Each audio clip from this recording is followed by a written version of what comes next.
Hey guys, welcome back to the channel. So as you can see, we've got the backyard all scalped down. Had to use the Honda mower.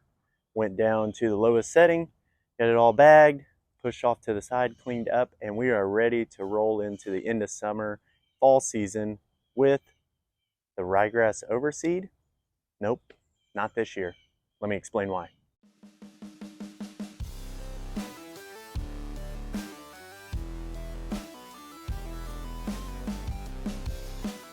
All right guys, so this is generally the time that I actually start getting my lawn ready for the ryegrass. Now, I do scalp it down low and I get it ready to roll for taking the seed and it's sowed out there and start germinating. However, as you can see, I do have it scalped, but that's for a high to cut, okay? A high to cut reset.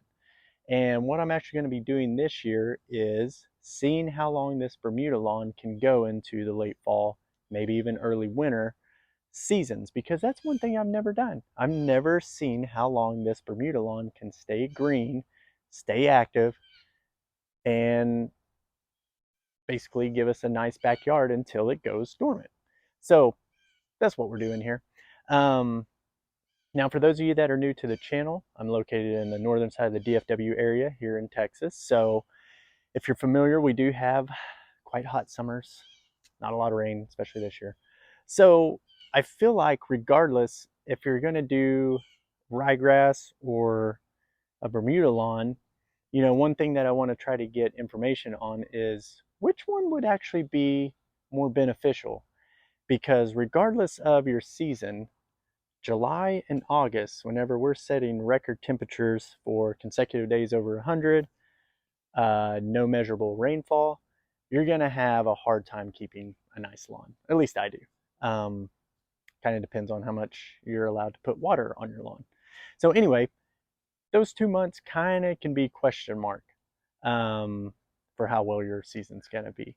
So I've toyed with this a little bit in the past.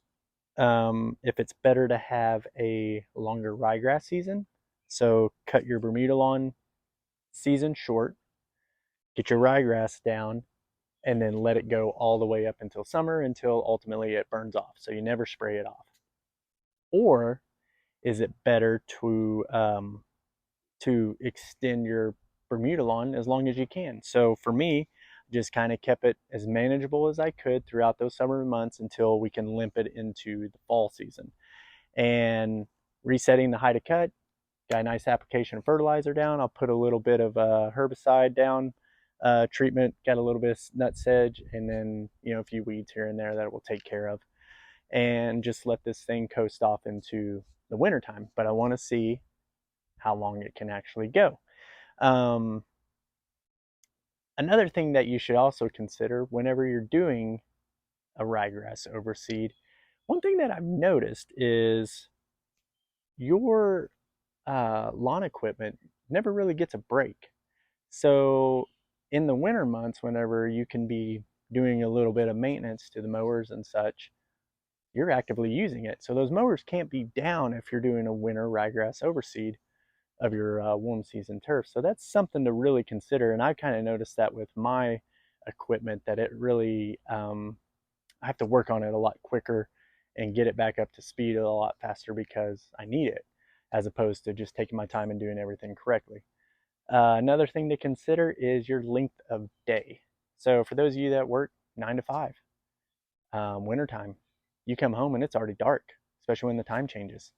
So it's hard to kind of manage your overseeded lawn if you're into trying to stripe it or really take care of it or do cool things with it.